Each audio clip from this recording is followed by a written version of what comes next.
Chapter 17, Hard Test. Friday's important events went perfectly. Stephen and I were all set for the next steps on Monday or Tuesday. But once again, I learned that things don't always happen according to plan.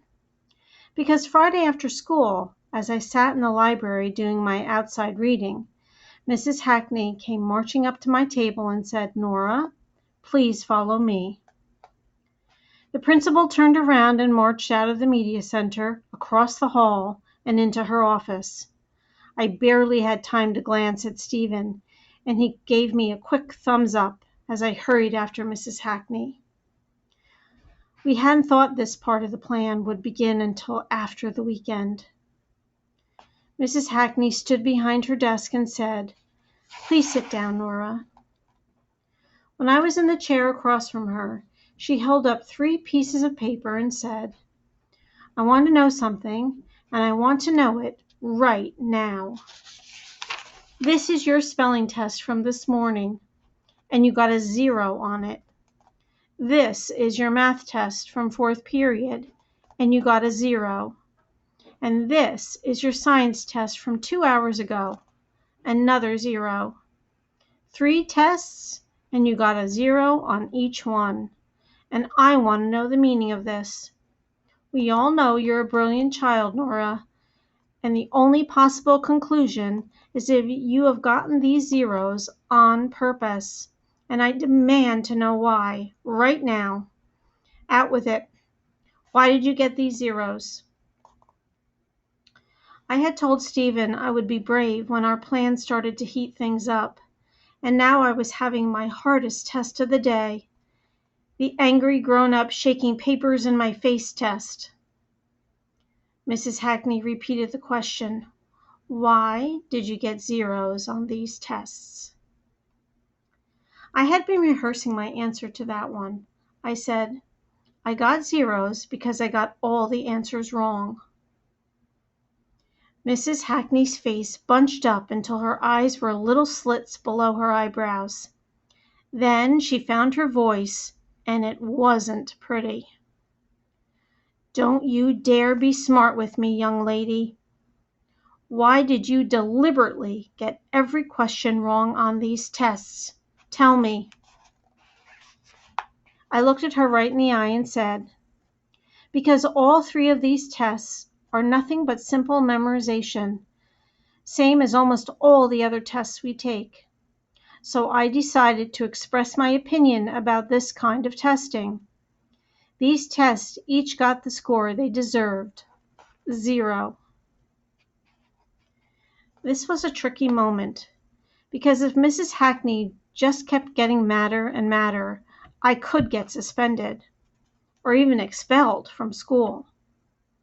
I was hoping something else would happen, and it did. Because Mrs. Hackney wasn't a shouter, and she wasn't just some lady with an office. She was mad, but she was still a teacher, the top teacher of the whole school. She was in charge of the learning program for every grade, and I had just thrown a challenge. Mrs. Hackney glared at me for another few seconds, and then she sat down in her chair and began to look at the tests. A minute later, in a much calmer voice, she said, "I see what you mean, and it's true that these tests all require students to memorize a lot of information. But knowing basic information is important. It's like a foundation. You get bored with this kind of test because you've been trying to pretend you're average and you're not. This kind of test is fine for most of the kids. You need to be in the gifted program, Nora.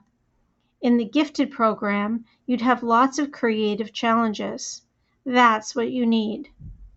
I've already talked with your mother, and I have recommended that you start the program as soon as possible.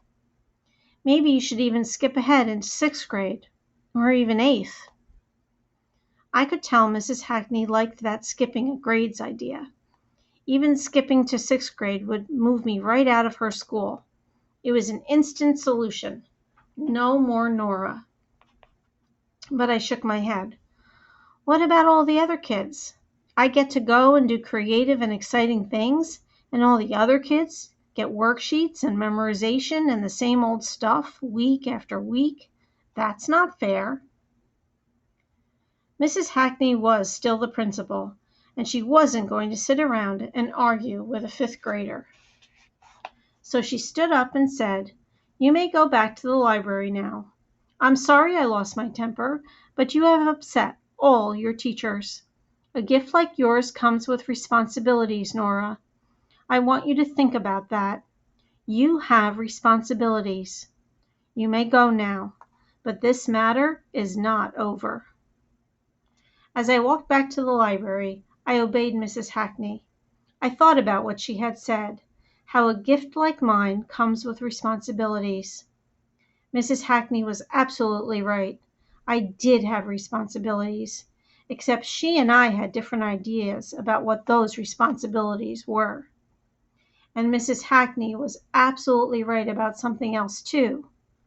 This matter was not over.